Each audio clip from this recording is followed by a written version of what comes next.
盘点漆山的隐藏做法。最近真的被铺天盖地的漆山刷爆屏啦，可是没有材料怎么办？赶紧分享给闺蜜吧。首先你需要一张纸，随意画出几把山，迷你又可爱，哈哈。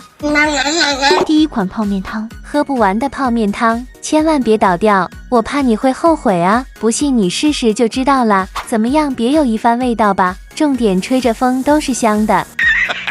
第二款粉笔，真的是万物皆可粉笔啊！选什么颜色比较梦幻呢？常规操作，把粉刮下来，倒入一次性杯子里，加一点滋润甘油，搅拌混合均匀。激动的心，颤抖的手，到底能成功吗？这颜色上的还挺渐变呀，感觉背面更好一些。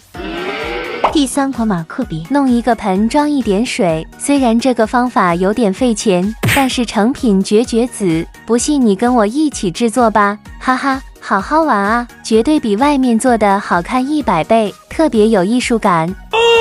如果觉得颜色不喜欢，还能重复加工呢。第四款油画棒，我一直以为油画棒只能画画，没想到还能做漆山，一片片的好好看。准备一个容器，倒入每天炒菜的食用油，加入油画碎片，搅拌到颜色出来，红红火火，好怕会翻车啊！没想到啊，古风的感觉瞬间出来，你们一定要去尝试。